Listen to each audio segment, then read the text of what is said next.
Hey, what's up, everybody? It's Stephen Williams, founder and president of the creditrepairshop.com. I have a letter to a customer and with the credit repair shop, a credit repair customer, not with the demand letter, but she took her own initiative and filed a complaint with the Department of Business, California Department of Business Oversight, California Department of Business Oversight. And excellent job. I congratulate you on taking the initiative, uh, on seeing what could be done. And actually, this letter, and I'm choosing your letter because I want to tell you what you should do next if you haven't already figured out how to do it, or, or what to try to do, because it seems like you're uh, very smart and you understand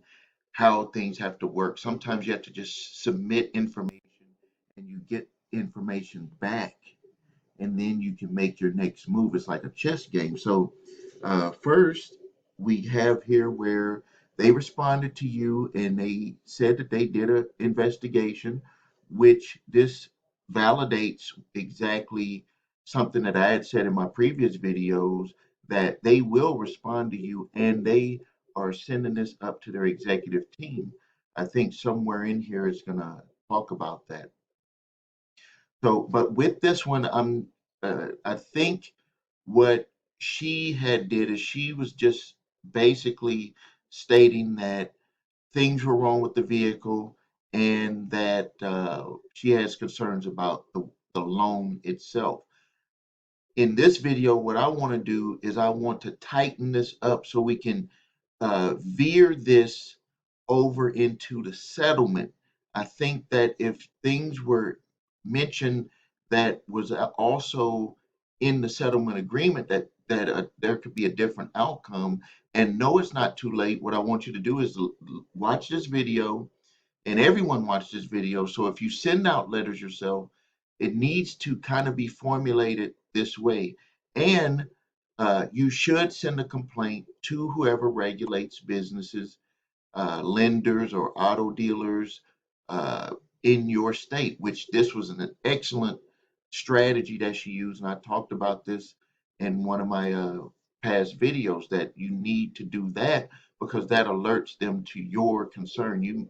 When you send it to them and you don't use an attorney, yes, they could review it, but they may not take it as serious as if you have it sent from an attorney and if you also make that complaint to the department in your state that regulates them. So first, let's go into where they talked about the loan for the vehicle, the amount financed, the percentage rate. You can see percentage rates are all over the board on what they offer people. The 60-month term, the payments, the dealership that she got it through. And here it is right here. Please be advised that Santander USA is an indirect lender or assignee of the contract.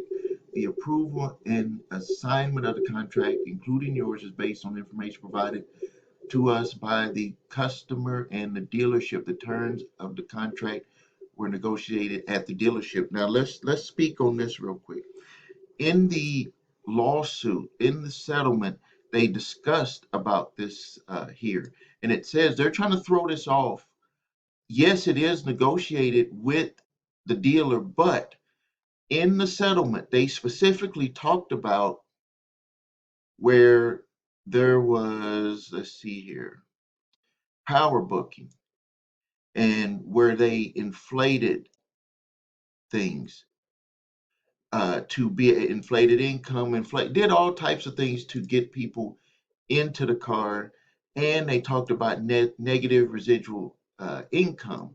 Now, even you may be saying, well, that's my fault if they're able to do that, if they put me in the car and I really couldn't afford it. But no, the dealer has, if they participated in something like that and they boosted up your income, they took away your expenses where they made it look like you could afford the car.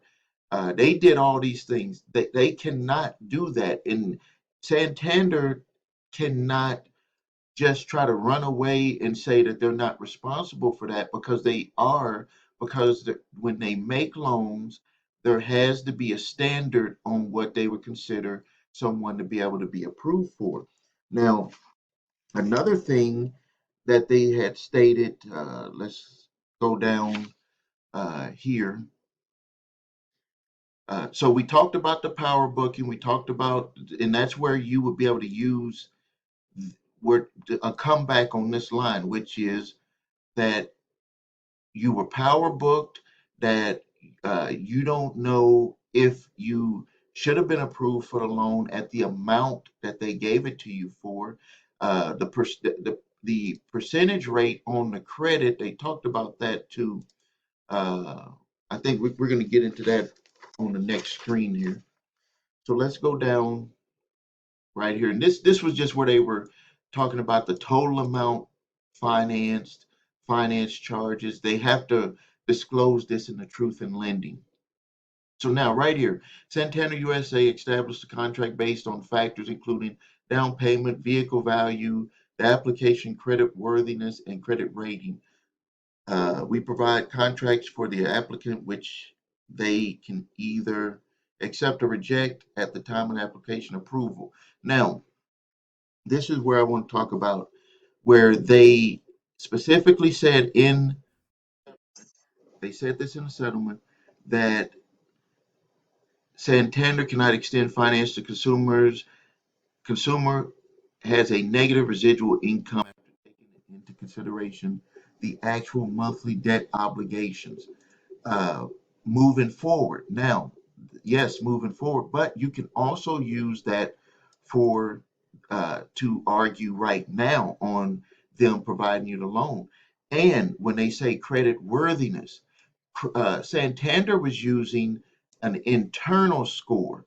And let me get to that here, where they were using an internal score, which they were claiming that uh, when people couldn't get approved, they were using an internal score to be able to say, well, this is why we approved them. Here we go. Had a certain internal score. Consumers will not uh, know their own internal score. Additional, Additionally, states do not know consumers' internal scores. Well, uh, basically what this is saying is that you had a certain internal score. They did not let you know about the internal score. You were basically thinking that it was all based on your credit rating with TransUnion, Equifax, and Experian. So you have a right to know what that internal score is. They didn't give you the internal score.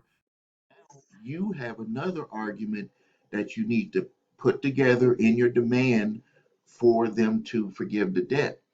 And again, we're already doing this in our demand letters because the firm that I use, they read the settlement and they knew that these were some of the things that they were going to try to come back on when people tried to start sending in demand letters. So you were not notified of that internal score. Now let's go down in here. She had said that when she looked over stuff, it looked like she had $25,000 in fees, and Santander tried to break that down here and say that no, you didn't have all of these internal fees. They looked at this was assessed, uh, fees paid, fees unpaid. But let me t- uh, tell you what uh, tell you what I'm thinking is happening here with with the lady that sent me this letter. When I spoke on the phone with the Santander and the customer that was getting a deferment on their payments, what she stated is something that is not even talked about in this letter. When Santander defers payments, they add up the interest, and they talk about that they add up the interest. I think they have it somewhere in here. Here we go. They say that they add up the interest when they give you, when they grant you deferments. But what they're not telling people, in in my opinion, what they're not telling people the truth about is that, and this is what the rep that we talked to with Santander said. is that they actually do where they take that interest and they stack that on top of the principal. So this is why the person is thinking that they actually owe $25,000 when they've been making payments all this time, is because what they actually did, and this is not, this is the original contract here. This is not what she's facing right now. When they stated, uh, here we go, right here, this principal amount is different now. When she looks at it and she looks at all of the fees that's been attached, late payments, interest accrued for when she took deferments, they put that on top of the principal. Uh, you know who also does that? Tony Soprano does that. Remember in the TV show, he said, if you don't make your payments, what we're going to do is put that interest on top of the principal, and then you're making payments interest on a higher principal amount, which would actually change the payoff date. And this is what a lot of people were running into. They were like, my loan should be paid off by now, but it's not paid off. And that's because what they did is they kept adding to this. There are a whole bunch of people that posted comments saying that they had paid all of their payments off to Santander, and then when the maturity date hit, they still owed 5, 10, or some people said they owed 15,000 more dollars, and they've been paying for 5 and 6 years on a card. And that's because they redid the loan without your permission, or they snuck it in when they sent you a letter and you authorized the deferment. They actually changed the amount financed. They changed this amount. It's not just interest. They changed the amount that you actually had financed. And so now you could be paying 25.99% interest on a loan, the new amount, paying the same monthly payment. And when that date hits that it should be paid off, the car will not be paid off. You can see that with a lot of the comments and a lot of the complaints that people have. Really, to be able to figure this whole thing out, someone's going to have to do a financial audit, get a financial audit, someone that's educated in how to do that, to really exactly what they have done when it comes to these loans, when people took deferments and how they added on to the principal. So let's see if I got any more notes here. Let's go down right here.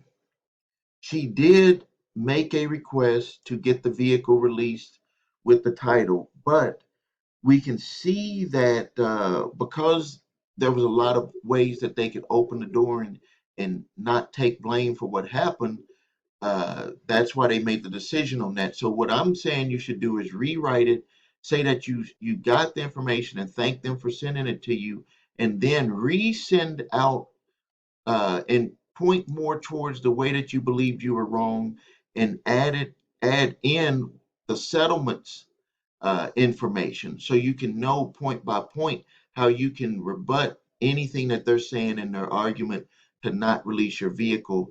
And then let's see what happens with that. If anyone is looking to get the demand letters, the links to the attorney demand letter and the demand letter to the that you can do yourself is below this video. This is Stephen Williams, founder and president of the creditrepairshop.com. Until next time, thank you.